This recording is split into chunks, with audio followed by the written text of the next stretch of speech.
Hi all, welcome to the new course on quantum mechanics. So at the outset, we can say that the quantum mechanics is the physics of the microscopic level, like atoms and molecules, and which is nothing but the fundamental building block of every matter. Okay, so we can see that this quantum mechanics is not required for normal matter, the classical matter, for the macroscopic objects which consisting of the billions of atoms and molecules. But whereas at the fundamental level, that is, if you are dealing with a few number of atoms or few number of photons, then your classical physics fails to explain its physical behavior. So there we required the quantum mechanics. Okay, so this the complete idea, the requirement of the quantum mechanics, we can just introduce by using a simple thought experiment called double slit experiment, and it was first discussed by the Richard P. Feynman in his famous lectures on physics, and its printed copy is already available to in our library, and as well as the physical copies are available. There is a book called The Lectures on Physics by Feynman. So at the first chapter of the volume 3, there is a chapter called Quantum Behavior. So in this quantum behavior, it discusses this double slit experiment.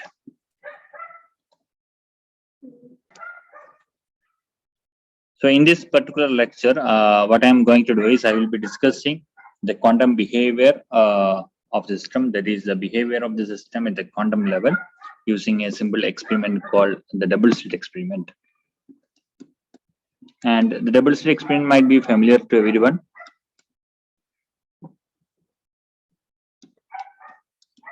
Because the same experiment we have studied, I think, from higher secondary level itself, with the example is the Young's double slit experiment. So the same experiment we are going to revisit, but at the quantum level.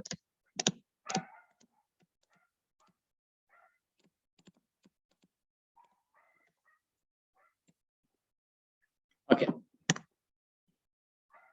So we can consider the classical double slit experiment. So suppose you have two slits here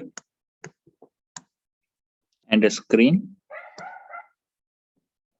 So usually we'll, in case of Young's double slit experiment, we'll keep a source at this point.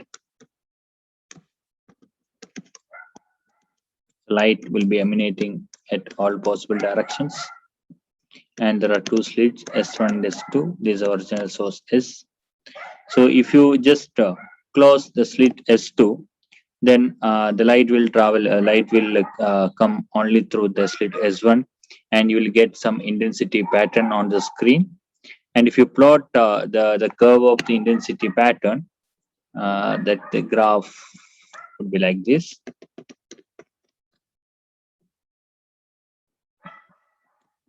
Okay, the peak will be maximum straight to the slit S1. Okay, now if you close the slit S1 and open slit S2, then what will happen? If you close the slit S1 and open slit S2, then the intensity maxima would be straight to the slit S2, and its intensity pattern would be like this. Okay, now if you open both the slits together,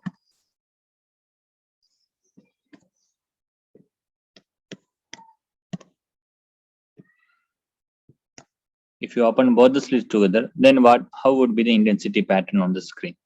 So the first intensity, if the light is passing only through slit S1, we can denote the intensity as I1. And if it is passing through the slit S2, then we can write the intensity as I2. Now, if both the slits are open, then how would be the intensity pattern? So in the Young's double slit experiment, we have found that we'll get interference pattern on the screen, and the pattern would be like this.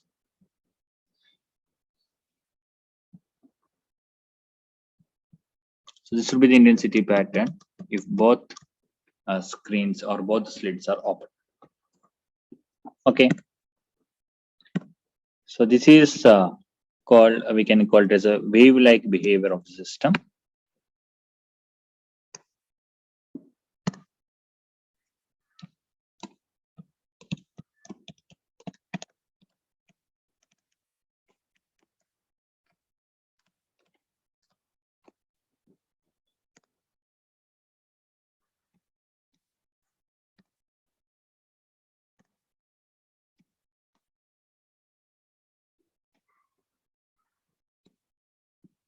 Okay. Now, instead of light, suppose if you use some particle, then what would be the case? Again, the same experiment, this same experiment we can repeat here. So we have a double slit again, but we can use some other color.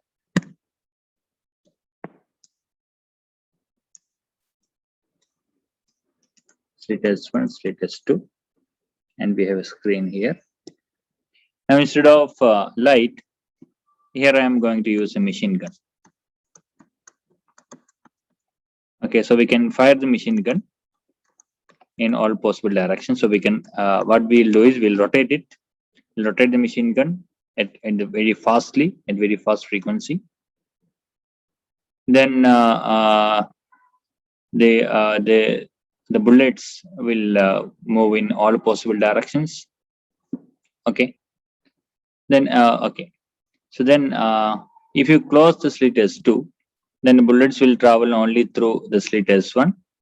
And what would you get? So near to the S1, we'll get the maximum number of bullets.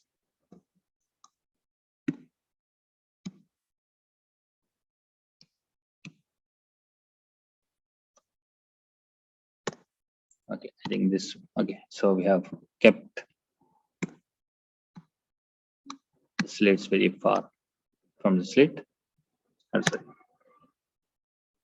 Okay, now here we can count the number of bullets reaching at every location, and we can calculate the probability of finding the bullet at some location. So the probability of finding the bullets at one location would be equal to the number of bullets reached at one point divided by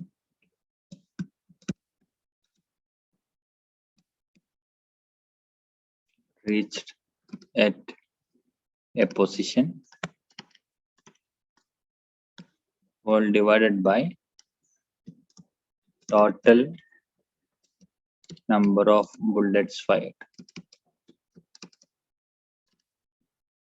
Okay, so what we are assuming is the bullet is not divisible, it is indivisible. So we are firing an indivisible bullet. So all bullets, some of the bullets would be blocked by the other part of the slits. So only through the open part of the slit, the bullets will cross. Okay. Now we can plot the probability of reaching the bullet on the screen. So if only slit S1 is opened, then the maximum probability to reach the bullet would be at this position. So the graph of that probability, we can draw like this. So this is a probability of the bullet passing through only through the slit S1. Now if you close the slit S1 and open slit S2, then what would happen?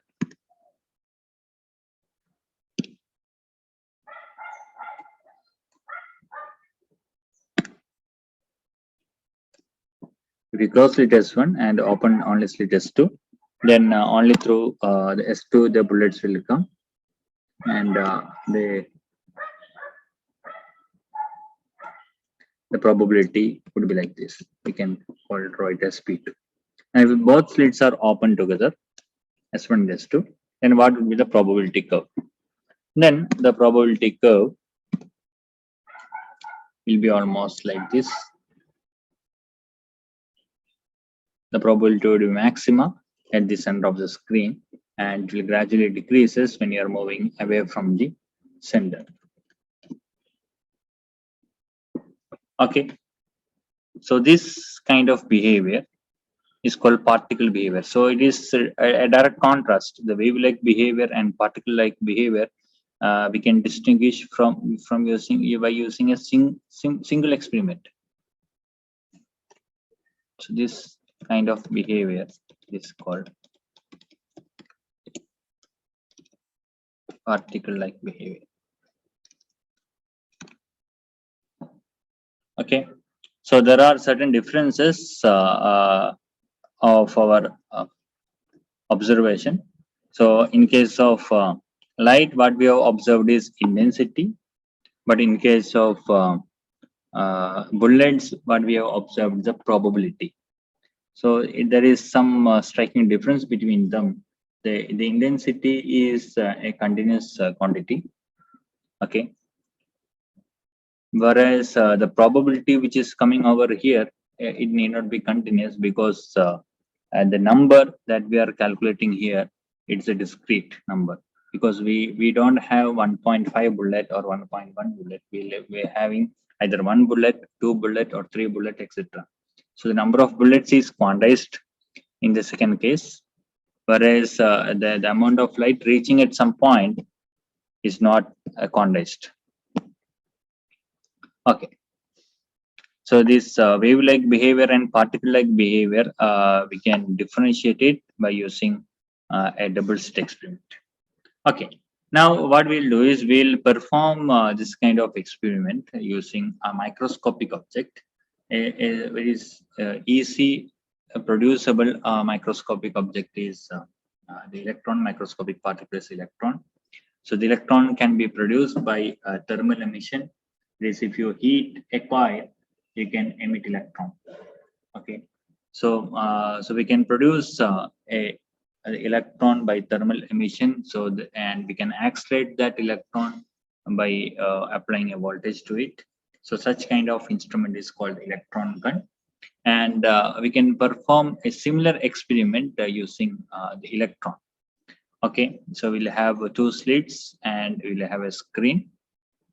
Okay, so then we can check. Okay, usually what we'll expect is the electron is a particle. So in case of electron, we expect this particle-like behavior. So we can check what we will get. Okay. Now, before going to the quantum level experiment, we have to tell one more thing here.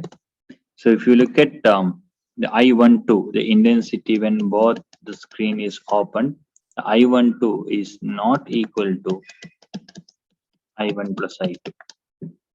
That the reason we already know, because the I12 will contain interference term. It will have I1 plus I2 plus 2 root I1 I2 some cos phi. The where phi is a path difference between or phase difference between them. So depending upon the phase difference, we'll get the intensity maxima or intensity minima and so on.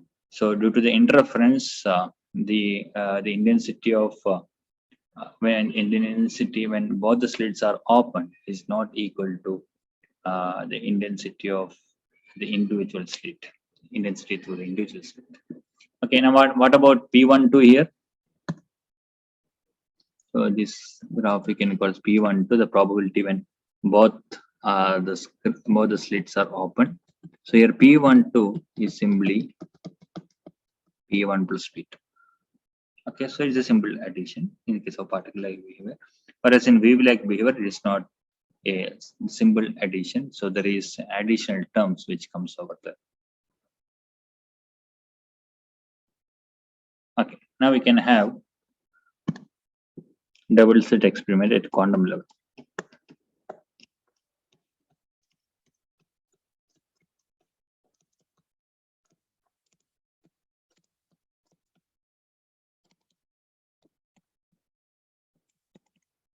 We'll be using electron for it.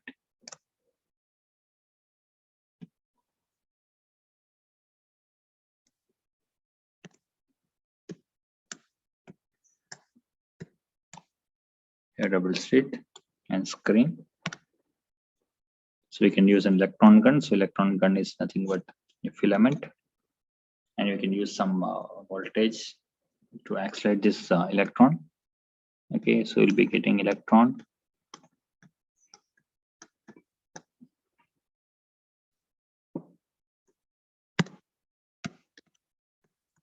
Okay, now how will we detect electrons here? So we can detect electrons by using GM counter. So we can keep GM counter, many GM counters we can keep.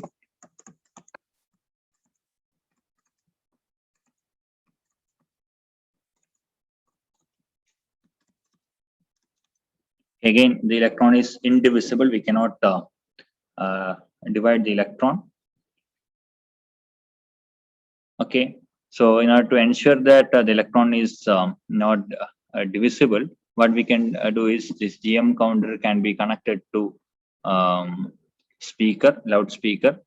So whenever the electron reaches, so whenever an electron reaches the GM counter, we can hear a sound.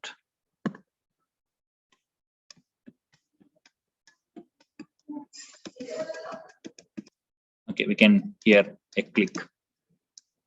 So we can hear only a full click. You cannot hear any half click and all. So that ensures that the electrons are indivisible. So at every point, at every counter, at every detector, the full electron is reaching there, not a half electron or not a quarter of electron.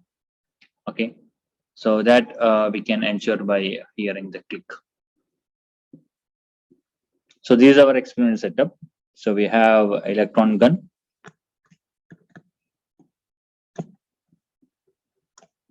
slits, and on the screen we kept GM counter, and each GM counter is connected to speaker.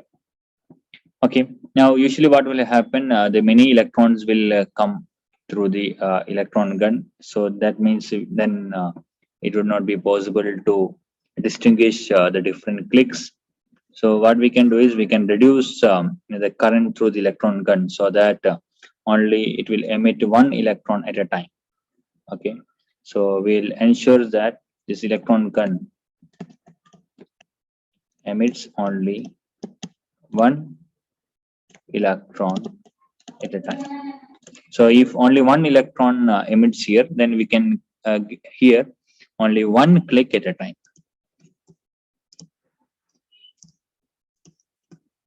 So this one click may be at any one of this GM counter, that we have to see. Okay. Now, again, what we can do is we can stop one of the slit. Okay, let us we have closed S2 and only S1 is opened. Then electron can enter only through the slit S1. Okay, so many electrons will be blocked. Okay, so what we can do is we can just note down how many electrons are reaching at each and every counter, and we can define the probability of reaching. The probability, as we said, is the number of electrons reaching at one counter divided by the total number of clicks.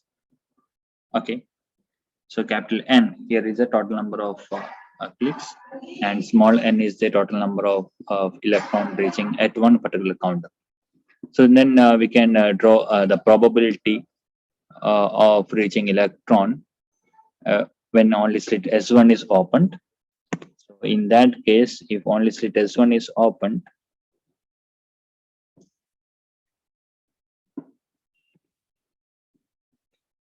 the curve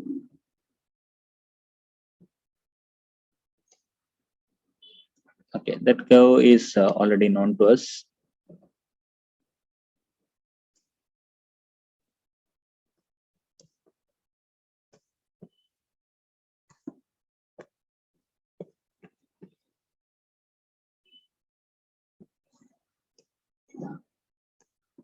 This will be the curve almost. Okay. Okay, and straight to the S1 will get the maximum probability, and when you're moving away from S1, the probability will reduce. Now, again, in the same way, if the S2 is opened and S1 is closed, then the probability would be like this. Okay, so one is P1 and other one is P2. Now, if both slits are open, then what would happen? So what we are expecting? So we are expecting the wavelength behavior. So the total probability would be simply P1 plus P2. But what experimentally we'll observe is the behavior would be like this.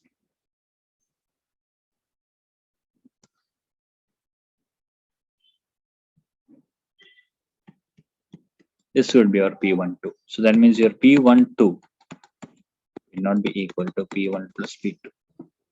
It is behaving like it shows some interference pattern or some interference behavior. So what kind of behavior is this? So we cannot expect this because we have found that the electron is a particle earlier. So there are many experiments which shows the electron is a particle.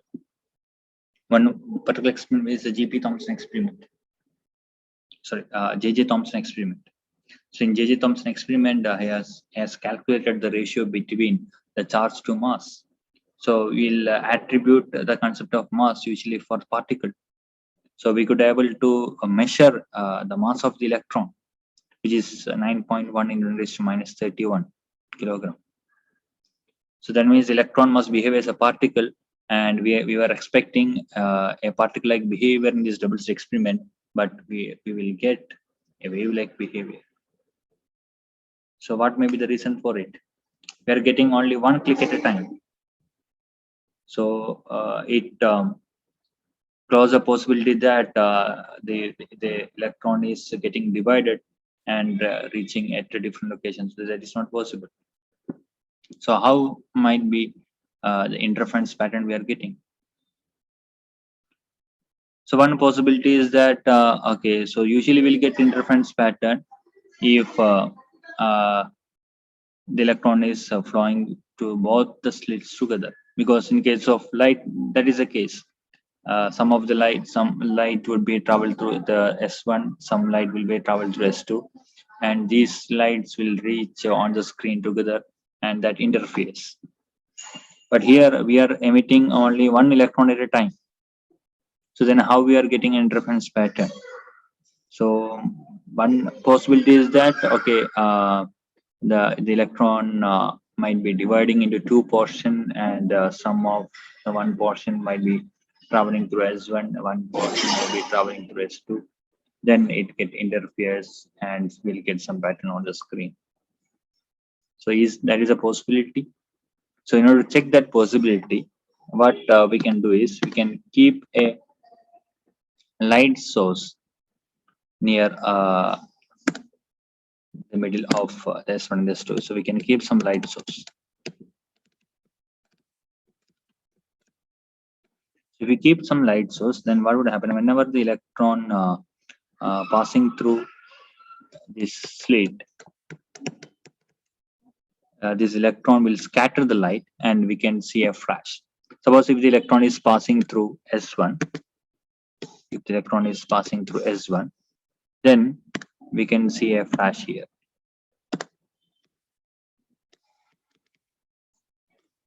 And if the electron is passing through S2, then we can see a flash around S2.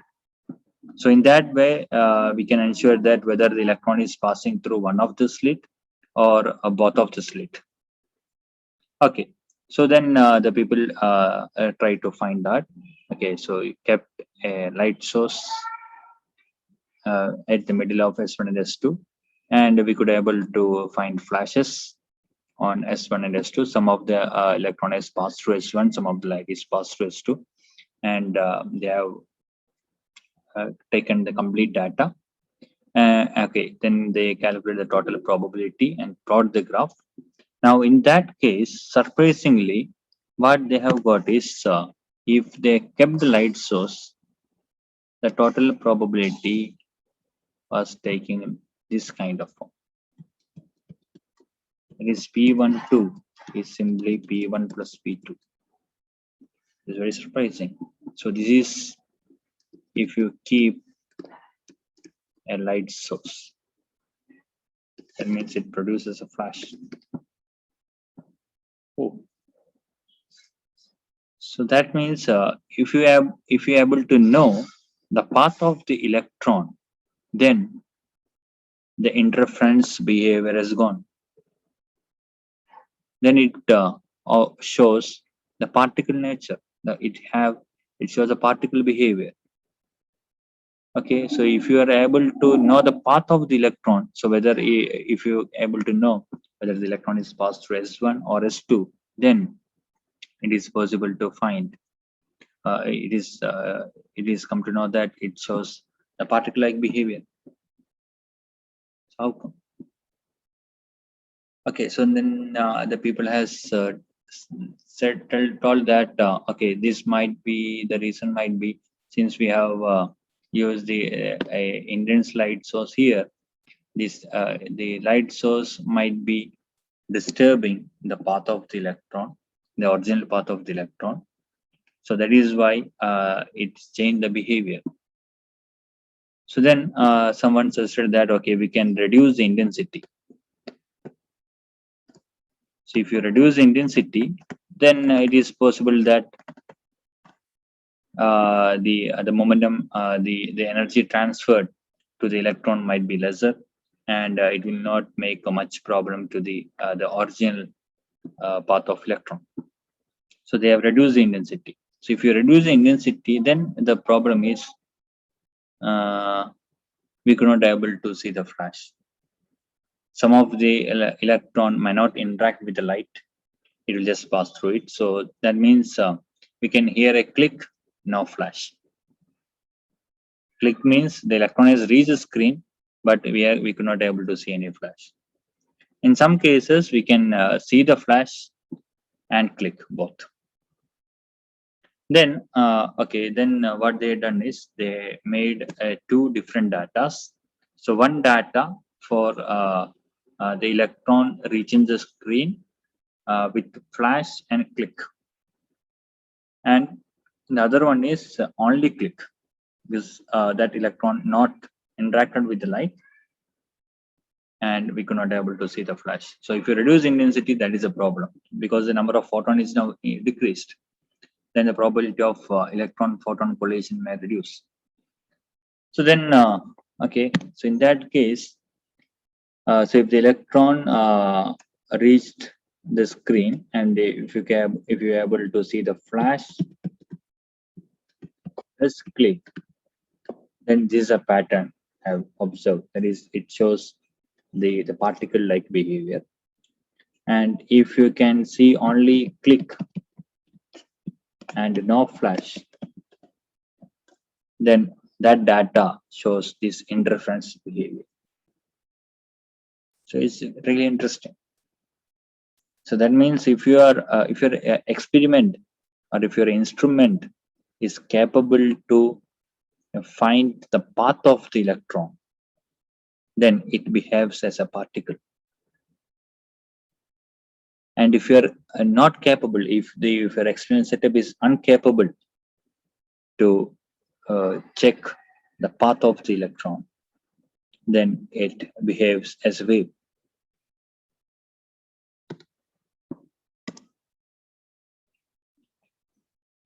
So that means your concept, the behavior of the system will depending upon the experimental arrangement. Okay, so you cannot invoke the concept of path if your experimental setup is unable to find the path. So the concept that we are going to use is depending upon the experimental setup, not on the system. So that is the conclusion we are going to draw here.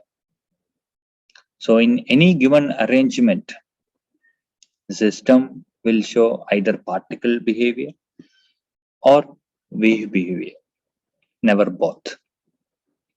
So this is known as the principle of complementarity, and it was enunciated by Niels Bohr. Okay, so in a given arrangement,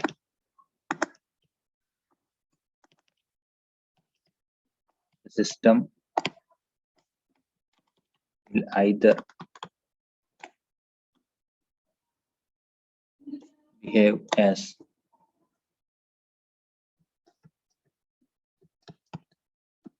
particle or wave, never both. So this is what is meant by duality. So duality doesn't mean that at the same time the system will show both the behavior. That is not the case. At a time, it will show only one behavior. Either it will show the particle behavior or it will show the wave behavior. So this is called principle of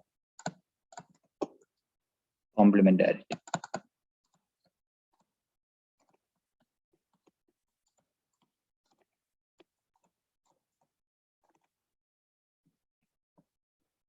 Okay, so this is the case. So if you have a system, its behavior depending upon the experimental setup. So that is the main point I want to highlight here. So that is the point we want to highlight, and you have to keep in your mind. So in quantum mechanics, the concept or the behavior, everything is depending upon the experimental setup or the observer. How we are observing, that is very important. Okay. So this is a basic idea or the basic the concept of the quantum mechanics I have discussed here, which is the simple experiment. Okay, and we can have the more reading, the more the in-depth discussion of this double slit experiment, and for that you can refer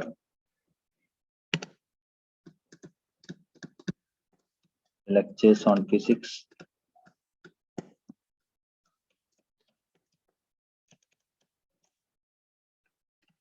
volume 3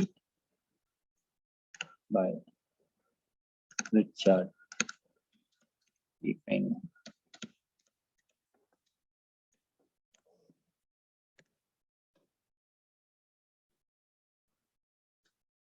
Okay, so in the first chapter itself, you can see this discussion. So if anyone want and if anyone is interested in this, you just go through it. So it will give a complete idea about what we have talked today. Okay, and strictly speaking, this this explanation is not required as in syllabus point of view. So what we required is the first thing is a mathematical formulation. Okay, so in order to discuss this physics, we required the new mathematics. Okay, so classically we can see that a system will always show one type of behavior. So if it is showing particle behavior, it always shows a particle behavior independent on the experimental arrangement. So if something is showing the wave behavior, it will always show the wave behavior. But whereas in case in the domain of quantum mechanics, in the domain of the few number of electrons and atoms, then the classical behavior fails. Its behavior depending upon the experimental arrangement. Okay, so in order to discuss such things, we have to introduce a new kind of new mathematics, and that mathematics is very simple compared to the classical mechanics. Okay, so here, so that aspect we'll be starting discussing from the next session onwards.